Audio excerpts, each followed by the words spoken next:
Howdy everyone, it's Haz here again, and since we've already talked about some basic builds, my favorite weapons, and even consumables now, let's discuss the most powerful amulets available in Lies of P and the ones I think are the best and recommend to build your characters around. I'll try to showcase what makes these amulets so good and give you proper comparisons so you can see it for yourself, and if you're interested in more Lies of P guides, you can also check out the rest of the channel. First, let's start with saying that I think amulets in Lies of P are certainly in a weird spot, as there are some really good ones that make a huge difference, but the generic, usually safe to use amulets in Souls-like games like increased health or stamina are seemingly not as useful here, or it's easy to ignore them due to the very punishing nature of the game, relying too much on parries and perfect blocks. It's quite similar to what I think about builds too, that while at its core Lies of P is an amazing Souls-like game, the build variety and customization in the game is looking really deep at the start, but as you research more you realize there isn't much variety in fact, and different builds and changes you make to your character aren't as game-changing like in other games,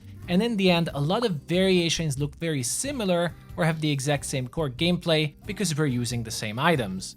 Of course, this is just my opinion, but it definitely affects which amulets I think are really useful in the game and which ones I recommend to build around, so let's take a look.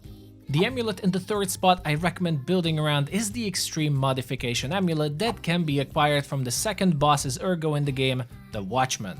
The description says it increases weapon attack power in proportion to the number of Fable slots, which is quite misleading as it would make you think the more slots you own, the more damage you do, which is what I thought initially too, but unfortunately this amulet only increases your damage if those Fable art slots are charged up and ready to be used. According to my tests, this damage increase seems to be around 5% increase per slot, so around 20 to 25% increase if you have 5 Fable slots, and while this amulet might not be the best option for heavy Fable art based builds, it does have its niche for auto attack based builds, and I would highly recommend it for characters who build around using damage buffs instead of attacking Fable arts, a good example being my Tyrant's Murderer blade attached to the City Longspear handle, the dagger activating an increased critical strike chance, and the handle activating increased overall physical damage. And if you use a single catalyst, you're back on maximum Fable charges while enjoying the plus 25% damage from the amulet, around 15% increased damage from the buff, and the increased critical strike chance both from the dagger and the amulet if you have the Assassin's Amulet equipped.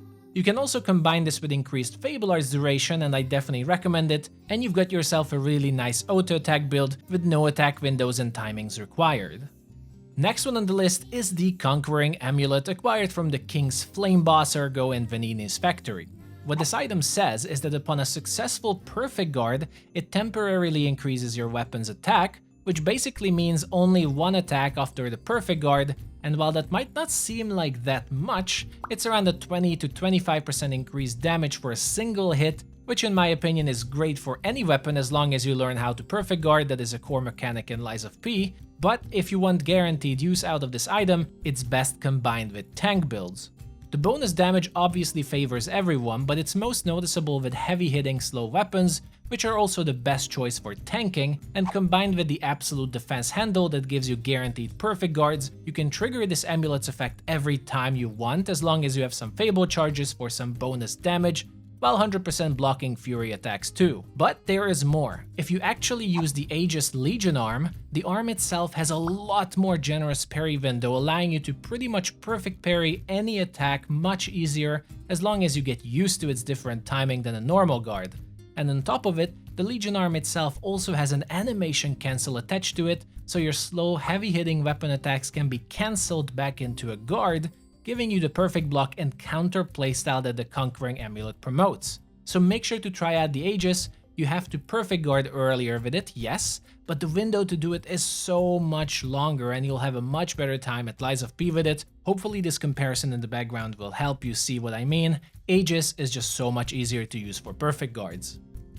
Finally, the amulet enjoying the number 1 spot on the list is the Arm of God amulet that increases your physical damage for each attack you do against an enemy, stacking up to 4 stacks and lasting around 5 seconds if you can't attack, and this amulet is from Champion Victor, a mid to late game boss in exchange for their ergo.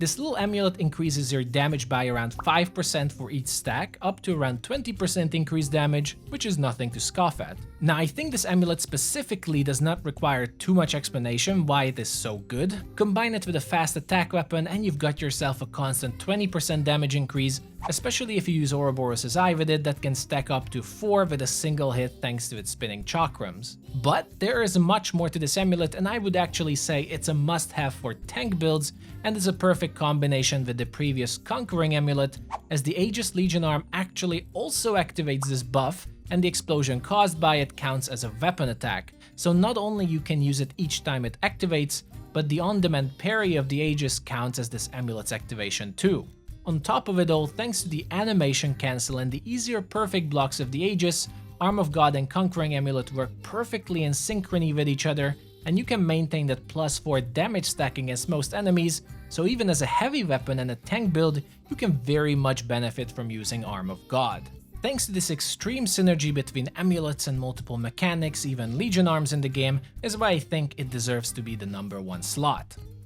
So those are my top 3 amulets for Lies of P everyone, and the small build recommendations I have for them if you wanna have a good time. Hope this video helped you, and if so, remember to like and subscribe to support the channel, as it greatly helps, and you can stay tuned to more videos from me. Let me know what you thought of my list and if I showed you anything new. I tried to read all comments and react to them, so if you also have any questions or recommendations, let me know.